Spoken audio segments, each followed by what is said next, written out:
మరి ప్రీవియస్ క్లాస్లో oops concept అంటే ఏంటి డిస్కస్ చేసుకోవడం జరిగింది. ఊప్స్ కాన్సెప్ట్లో ఏంటంటే ఉన్నాయని డిస్కస్ చేసుకోవడం జరిగింది. అలాగే ఊప్స్ కాన్సెప్ట్ ఇన్ జావాలో ఏంటంటే ఉన్నాయని కూడా డిస్కస్ చేసుకోవడం జరిగింది. ఒకసారి మళ్ళీ చూడండి. ఊప్స్ కాన్సెప్ట్ అనేసరికి ఈ 4 వీటి గురించే మనం డిస్కస్ చేసుకోవాలి. Encapsulation, abstraction, inheritance, polymorphism. Oops concept అంటే ఈ 4. ఊప్స్ కాన్సెప్ట్ ఇన్ జావా అనేసరికి క్లాస్ వస్తుంది, ఆబ్జెక్ట్ వస్తుంది, ఈ 2 యాడ్ అవుతాయి అన్నమాట. సో ఈ 4 కలిపితే 6. మొత్తం ఈ 6 కాన్సెప్ట్ని ఊప్స్ కాన్సెప్ట్ ఇన్ జావా. అర్థమైందా? సో ఇప్పుడు ఒక్కో దాని గురించి డెఫినేషన్ తెలుసుకుందాం. ఓకేనా? ఎవరైనా సరే ఊప్స్ కాన్సెప్ట్ గురించి మీరు తెలుసుకోవాలనుకుంటే డిస్క్రిప్షన్లో లింక్ పెడతాను, ప్రీవియస్ క్లాస్ది వినండి. అలాగే ఇప్పుడు వీటి గురించి లైట్గా డెఫినేషన్స్ రూపంలో తెలుసుకుందాం. ఫస్ట్ వన్, క్లాస్ అంటే ఏంటి? Class is the blue print of an object. It is used to create a object. So class అనేది ఒక బ్లూ ప్రింట్ అనమాట. సో ఒక ప్లానింగ్, మనం ఒక ప్లాన్ గీసుకొని ఒక ప్లాన్ రఫ్గా రాసుకుంటే దాన్ని బట్టి ఏదైనా చేయొచ్చు అనమాట. సో ఎగ్జాంపుల్గా చెప్తాను చూడండి. ఇప్పుడు మనం ఒక హౌస్ కన్స్ట్రక్ట్ చేయాలి అనుకుంటున్నాం. సో ఇదొక ప్లానింగ్ అనమాట, ఇదొక క్లాస్. దీన్ని బట్టి మనం ఎన్ని ఇల్లు అయినా సరే కన్స్ట్రక్ట్ చేసుకోవచ్చు. ఎందుకు? ఆల్రెడీ ప్లాన్ చేస్తాం ఎలా కట్టాలనేది. ఇదొక క్లాస్ అనమాట. ఈ క్లాస్ని ఆధారంగా చేసుకొని మన నెంబర్ ఆఫ్ ఇల్స్ బిల్డ్ చేయొచ్చు అనమాట. ఎన్ని ఇల్లు అయినా కట్టవచ్చు.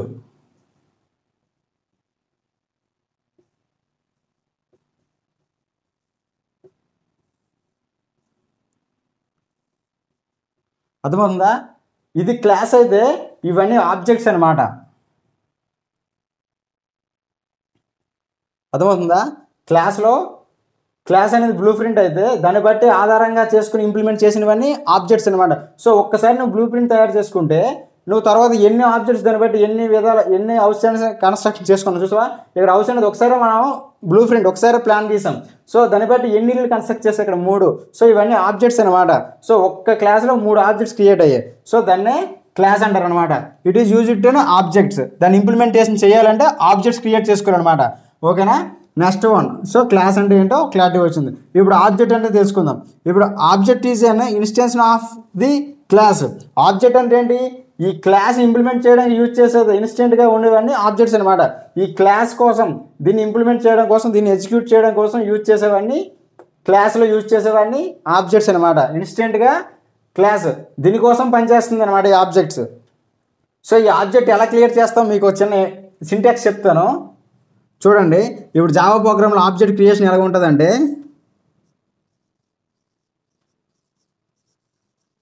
క్లాస్ నేమ్, సింటాక్స్ ఇది. ఓకేనా? Object name is equal to new space ఇచ్చి మళ్ళీ ఇక్కడ క్లాస్ నేమ్ ఇవ్వాలన్నమాట. మెథడ్ ఇలా ఓపెన్ బ్రాకెట్స్ పెట్టామంటే మెథడ్ అనమాట. సో ఆబ్జెక్ట్ క్రియేషన్ ఇలా జరుగుతుంది అనమాట జావా ప్రోగ్రాంలో. సో ఆల్రెడీ క్లాస్ ఉంది, ఆ క్లాస్ నేమ్కి ఒక ఆబ్జెక్ట్ క్రియేట్ చేసావు. ఆ క్రియేట్ చేసిన ఆబ్జెక్ట్కి న్యూ అని డిక్లేర్ చేస్తే అది ఆబ్జెక్ట్ అనమాట. ఈజ్ ఈక్వల్ టు న్యూ అంటే దానికి ఆబ్జెక్ట్ క్రియేట్ చేసాం. దేనికి ఆబ్జెక్ట్ క్రియేట్ చేసాం? ఈ క్లాస్ నేమ్కి. సో దీనికి ఒక ఆబ్జెక్ట్ క్రియేట్ చేస్తే ఇది వచ్చింది. సో దీనికి మళ్ళీ ఈ క్లాస్కి ఇంకో ఆబ్జెక్ట్ క్రియేట్ చేస్తే ఇది వచ్చింది. ఈ క్లాస్కి ఇంకో ఆబ్జెక్ట్ క్రియేట్ చేస్తే ఇది వచ్చింది అనమాట. ఒక క్లాస్లో ఎన్ని నెంబర్ ఆఫ్ ఆబ్జెక్ట్స్ అయినా క్రియేట్ చేసుకోవచ్చు అనమాట. సో మన జావా ప్రోగ్రాంలో ఆబ్జెక్ట్ క్రియేట్ చేయాలంటే సింటాక్స్ ఇలా ఉంటుంది అనమాట. Class name and object name is equal to new class name method అనమాట. సో ఇలా ఓపెన్ బ్రాకెట్స్ కర్లీ బ్రాకెట్స్ పెడితే మెథడ్ అనమాట. సో మన ఆబ్జెక్ట్ని ఎలాగా డిక్లేర్ చేస్తాం. ఇప్పుడు ఎన్క్యాప్సులేషన్ గురించి తెలుసుకుందాం. Encapsulation is the defined as the warming up of the data under a single unit. అంటే ఇప్పుడు పర్సన్ నేను ఉన్నాను. సో ఒక పర్సన్ గురించి తీసుకుంటే ఏముంటాయి? ఇప్పుడు నాకంటూ ఏముంటాయి? ప్రాపర్టీస్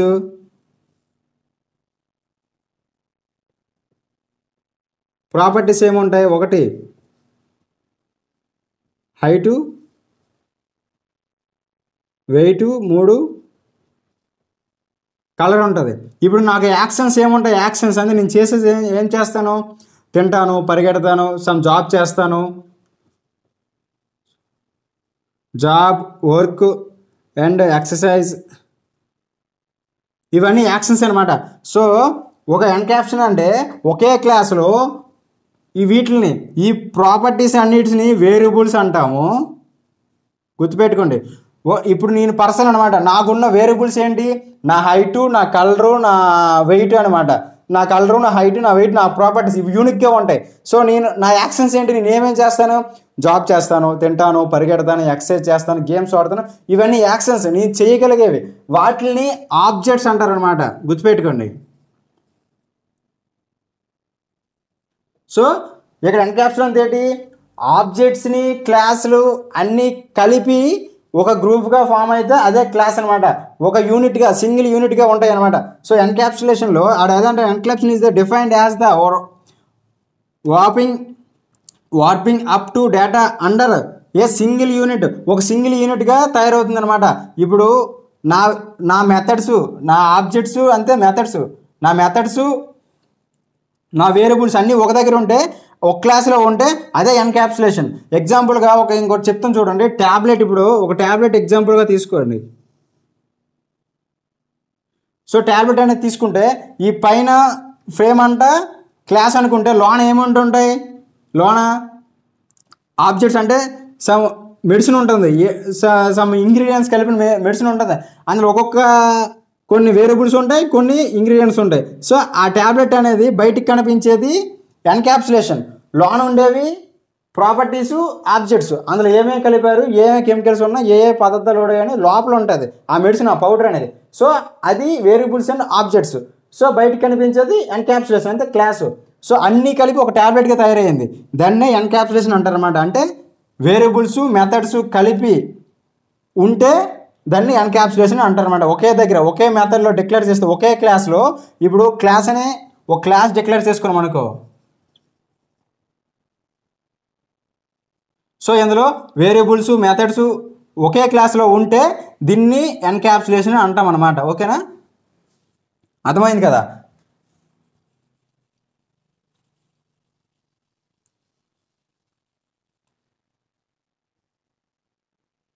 ఇప్పుడు క్లాస్ పీకే అని తీసుకున్నాం అనుకో, సపోజ్ ఎగ్జాంపుల్గా. ఇందులో వేరియబుల్స్, డేటా నెంబర్సు, ఇంకా మెథడ్స్ డిక్లేర్ చేసుకున్నాం అనుకోండి, దీన్నే ఎన్క్యాప్సులేషన్ అంటారు. ఎగ్జాంపుల్గా బుక్ అనే తీసుకోండి. బుక్, ఆ బ్యాగ్ అనే క్లాస్ని డిక్లేర్ చేశాను నేను. ఇప్పుడు ఆ బ్యాగ్లో ఏంటేంటి ఉంటాయి, బుక్స్ ఉంటాయి, పెన్స్ ఉంటాయి, ఇవి వేరియబుల్స్. ఇంకా మెథడ్ ఏముంటుంది, రీడ్ ఏ బుక్. సో ఆ బుక్ని చదవమని మనం ఇక్కడ మెథడ్ కాల్ చేసాం. సో మెథడ్స్, వేరియబుల్స్, ఆబ్జెక్ట్ ఇవన్నీ కూడా ఒక దాంట్లో ఉంటే, ఒకే దీంట్లో ఉన్నాయి. అందులో బ్యాగ్ అనే క్లాస్లో వేరియబుల్స్ ఉన్నాయి, మెథడ్స్ ఉన్నాయి. సో ఇవన్నీ ఒక దీంట్లో ఉన్నాయి కాబట్టి దీన్ని ఎన్క్యాప్సులేషన్ అంటారనమాట.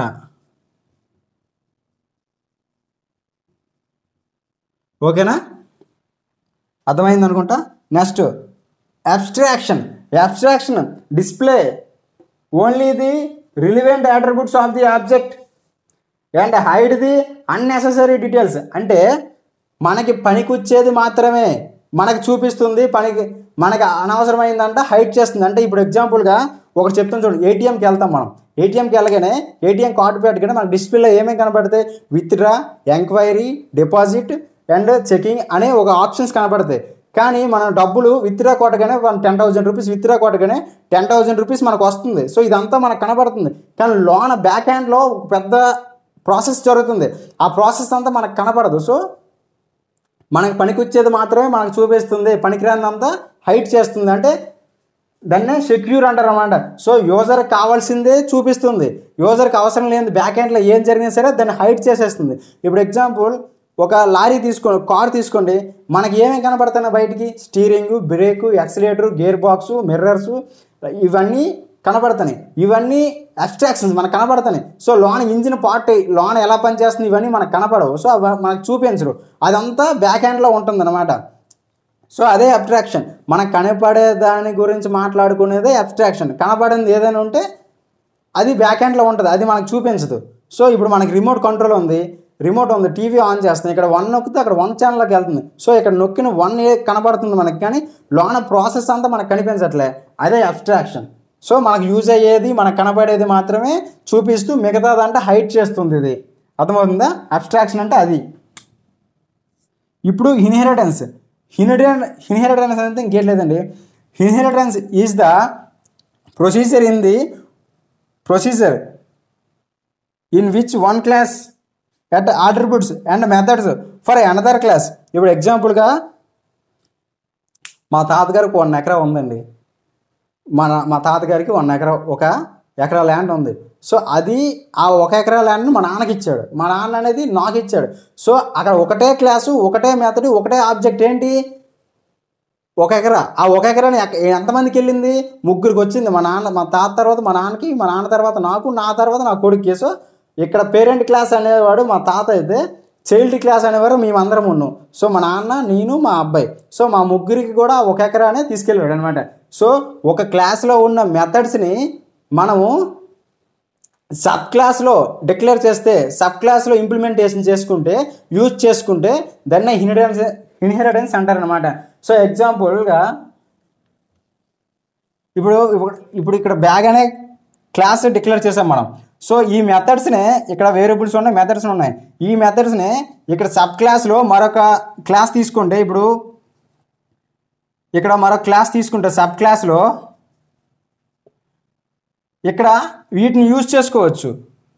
ఈ బ్యాగ్ని మరో బ్యాగ్ తీసుకున్నాం, ఈ బ్యాగ్లో కూడా ఇవే కదా ఉంటాయి. సో వాటిని ఇక్కడ యూజ్ చేసుకుంటే అదే ఇన్హెరిటెన్స్. అంటే మనకున్న ఒక క్లాస్లో ఉన్న మెథడ్స్ని, అందులో ఉన్న ప్రాపర్టీస్ని ఇంకో సబ్ క్లాస్లో ఉపయోగించుకుంటే, ఇక్కడ సూపర్ క్లాస్, దీన్ని సూపర్ క్లాస్ అంటారు, దీన్ని సబ్ క్లాస్లో ఉంటారు.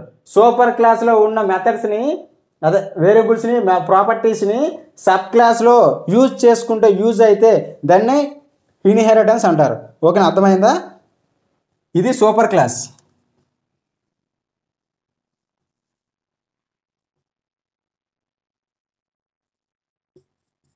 ఇది సబ్ క్లాస్ అనమాట.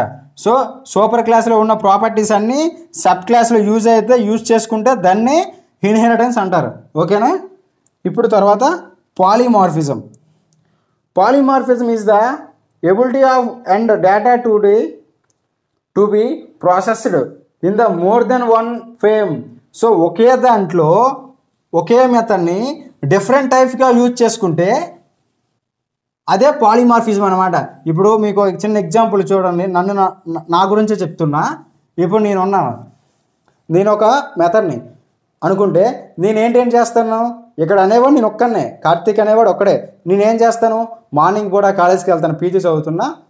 నైట్ పూట పీజీకి సంబంధించిన సబ్జెక్ట్స్ అన్నీ చదువుకుంటా. ఆఫ్టర్ 10 వీడియోస్ చేస్తా, మీకు యూట్యూబ్ క్లాస్లో వీడియోస్ చెప్తా. సండే పూట గేమ్స్ ఆడతా. సో ఇక్కడ పర్సన్ అనేవాడు ఒక్కడే. సో మెథడ్ అనేది, క్లాస్ అనేది ఒక్కటే. సో ఇక్కడ నేను పొజిషన్ మారుతున్న కొలది నా యాక్షన్స్ మారిపోతాయి. సో నాకున్న ప్రాపర్టీస్ని బట్టి నేను యాక్షన్స్ మార్చేసుకుంటున్నాను. అంటే ఇక్కడ నేను ఒక్కనే కానీ డిఫరెంట్ పనులు చేస్తున్నాను అనమాట ఎక్కడికి వెళ్ళా. సో ఇక్కడ అదే అంటున్నాడు, చూసావా? Polymorphism is the ability of the data to be processed in more than one frame. So ఒకే క్లాస్లో, ఇప్పుడు ఇంకా సబ్జెక్ట్ పెట్టి మాట్లాడుకుంటే, ఇప్పుడు ప్లస్ అనే ఆపరేటర్ ఉంది. ఈ ప్లస్ని 2 విధాలుగా యూజ్ చేయొచ్చు. ఎలాగా? ఇప్పుడు 10 + 20 = 30 ఇలాగ కూడా యూజ్ చేయొచ్చు. ఇది 2 వేరియబుల్స్, 2 వాల్యూస్ని కలిపింది. ఇదే ప్లస్ని ఇంకోలాగా యూజ్ చేయొచ్చు. ఇప్పుడు 2 స్ట్రింగ్స్ని కలుపుతుంది, అంతే. కన్కాటనేట్ స్ట్రింగ్స్లో ఒక మెథడ్, 12 మెథడ్లు ఉంటాయి. 12 మెథడ్లు ఇది ఒక మెథడ్ అనమాట, కన్కాటనేట్. ఇప్పుడు కార్తీక్ అనేది ఒకటి, కృష్ణ అనేది ఒకటి.